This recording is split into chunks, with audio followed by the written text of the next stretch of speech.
आखिर एक British collector की जान बचाने के लिए खुद मीनाक्षी अम्मावारू आधी रात को बारिश में 3 साल की छोटी बच्ची के रूप में क्यों आई? क्या आपको पता है कि धर्म परिवर्तन के लिए आए ब्रिटिश लोग भी अम्मावारू की शक्ति देखकर सिर झुकाकर प्रणाम करने वाले पीटर पांडियन की कहानी क्या है? यज्ञ कुंड से जन्म लेते समय अम्मावारू 3 स्तनों के साथ क्यों पैदा हुई थी? वो अतिरिक्त अंग कैसे गायब हो गया?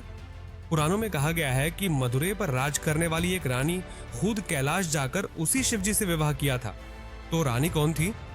वीडियो बहुत ही रोचक होने वाली है, इसलिए वीडियो को अंत तक जरूर देखें।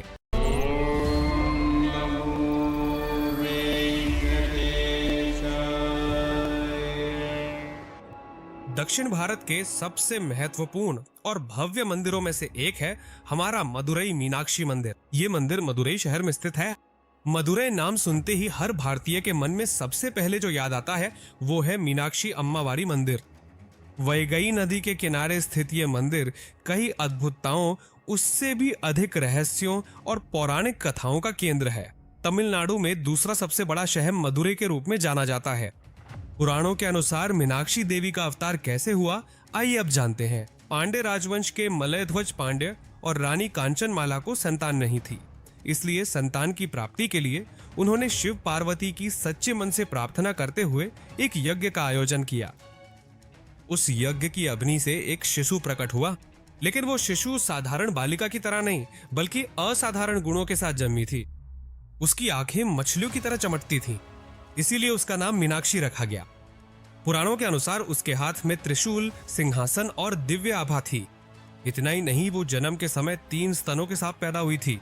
ये देखकर उसके माता पिता बहुत दुखी हुए कि उनकी बेटी इतनी असामान्य रूप में क्यों पैदा हुई। तभी आकाशवाणी के माध्यम से एक दिव्य संदेश सुनाई दिया। उस संदेश में बताया गया कि जैसे ही उसका पति उसके सामने आएगा, वो असामान्य विशेषता दूर हो जाएगी और वो सामान्य स्त्री का रूप धारण कर लेगी। ये सुनकर राजा और रानी को हिम्मत मिली। मीनाक्षी देवी ने छोटी उम्र में ही युद्ध कलाओं में निपुणता हासिल कर ली थी। अपने साहस, बहादुरी और बुद्धिमत्ता के साथ वो एक शक्तिशाली रानी बन गई। राज्य का कुशलता से शासन करते हुए उसने कई सफलताएं हासिल की। अपनी विजय यात्रा के दौरान वो कैलाश पर्वत तक चढ़ाई करते हुए पहुंची। वहां शिवजी के दर्शन होते ही उसके शरीर का तीसरा स्तन अदृश्य हो गया। उसी क्षण उसने ये सत्य समझ लिया कि वो स्वयं पार्वती देवी का अवतार है।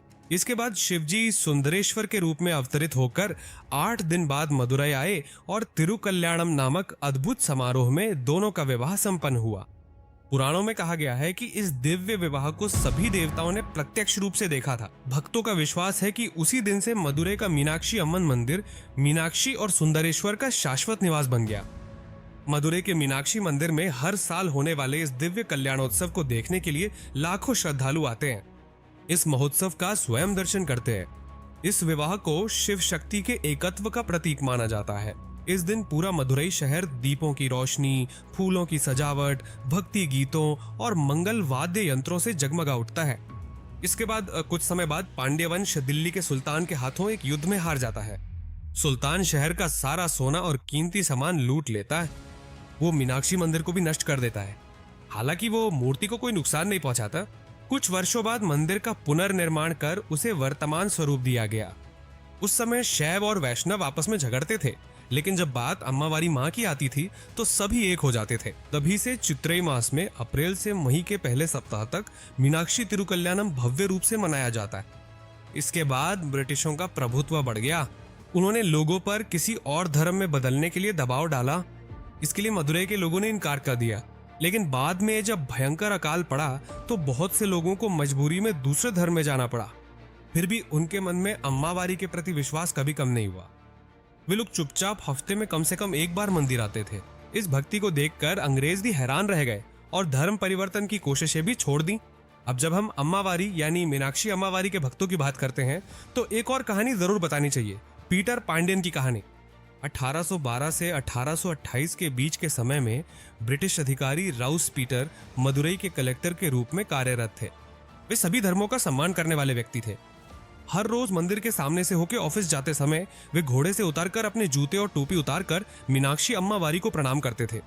उसकी भक्ति देखकर नगरवासी उसे पीटर पांडियन कहकर बुलाने लगे।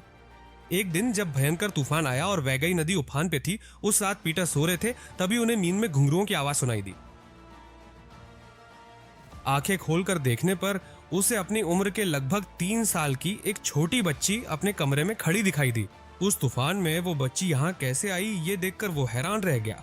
वो बच्ची उसका हाथ पकड़कर बोली, पीटर आइए, और उसे बाहर ले गई। जैसे ही वे बाहर निकले एक बड़ी बिजली गिरती है और उसका घर ढह जाता है।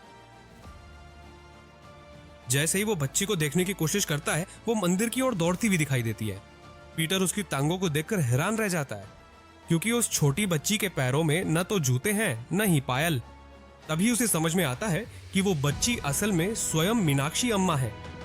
उसे बहुत खुशी होती है कि उसे बचाने के लिए स्वयं मीनाक्षी अम्मा एक छोटी बच्ची के रूप में आई थी। अपनी जान बचाने वाली मीनाक्षी अम्मा के प्रति आभार स्वरूप वो सोने की पादुकाएं बनवाता है। पीटर उन पादुकाओं पे अपना नाम खुदवाता है। वो उन पादुकाओं को बड़ी श्रद्धा से अम्मा को अर्पित करता है। अब तक हर साल चित्रई त्योहार के 5वें दिन अश्ववाहन सेवा में अम्मा के चरणों को पीटर द्वारा अर्पित की गई पादुकाओं से सजाया जाता है। सेवानिवृत्ति के बाद भी पीटर अपने देश वापस नहीं गया, बल्कि मदुरई में ही रह गया। वो अपनी अंतिम इच्छा के रूप में ये अभिलाषा रखता है कि उसकी मृत्यु के बाद भी उसकी आंखें उसी तरह से मीनाक्षी अम्मा को निरंतर निहारती रहें। उसकी इसी इच्छा के अनुसार उसे सेंट जॉर्ज कैथेड्रल में मंदिर के ठीक सामने दफनाया गया। मदुरई का ये मीनाक्षी मंदिर द्रविड़ शिल्प कला का एक अत्यंत भव्य और अद्वितीय उदाहरण है। ये विशाल मंदिर लगभग 45 एकड़ के विस्तृत क्षेत्र में फैला हुआ है। मंदिर में कुल 14 गोपुरम प्रवेश द्वार हैं। इनमें से दक्षिणी गोपुरम सबसे ऊंचा है। इसकी ऊंचाई लगभग 170 फीट है। हर गोपुरम पर देवता, यक्षिणी, गंधर्व और पुराण कथाओं को दर्शाने वाली हजारों रंग बिरंगी मूर्तियां उकेरी गई हैं। ये मूर्तियां मंदिर को एक दिव्य लोक जैसा दिखाती हैं। कहा जाता है कि इस मंदिर में लगभग 33,000 मूर्तियां हैं। 14 से अधिक गोपुरम और 2 स्वर्ण विमान इस मंदिर की विशेषताएं हैं। मीनाक्षी देवी की मूर्ति पन्ना जैसी हरी आभा वाली आंखों के साथ शक्ति रूप में दर्शन देती है। वो एक हाथ में फूल और दूसरे हाथ में त्रिशूल लेकर भक्तों को दर्शन देती हैं। सुंदरेश्वर स्वामी लिंग रूप में दर्शन देते हैं। इस मंदिर में सबसे पहले मीनाक्षी अम्मावारी के दर्शन करना चाहिए, ऐसी एक विशेष परंपरा है। पहली पूजा भी अम्मावारी को ही की जाती है। वर्तमान में केवल 985 स्तंभ ही हैं। एक छोर पर आवाज करें तो 80 मीटर दूर तक भी वो स्पष्ट सुनाई देती है। मंदिर के नीचे मौजूद भूमिगत सुरंगें भी एक बड़ा रहस्य है। इन्हें किसने बनाया, ये कहाँ तक जाती हैं, आज तक किसी को भी पता नहीं है। एक और बात यह है कि यहाँ देवी के दर्शन के लिए आने वालों में से कई लोगों की सेहत में सुधार आया है, ऐसा कहा जाता है। ये तो वही देवी की अपने भक्तों पर दिखाई गई शुद्ध प्रेम है ना। यह है मदुरई मीनाक्षी अम्मावारी मंदिर का इतिहास। हमें उम्मीद है कि आपने इस वीडियो में कई ऐसी बातें जानी होंगी जो आपको पहले नहीं पता थी। अगर आपको ये वीडियो पसंद आया हो तो वीडियो को लाइक करें और कमेंट में बताएं कि आपको वीडियो कैसा लगा। आपका एक कमेंट हमें और आगे बढ़ने के लिए उत्साह देता है।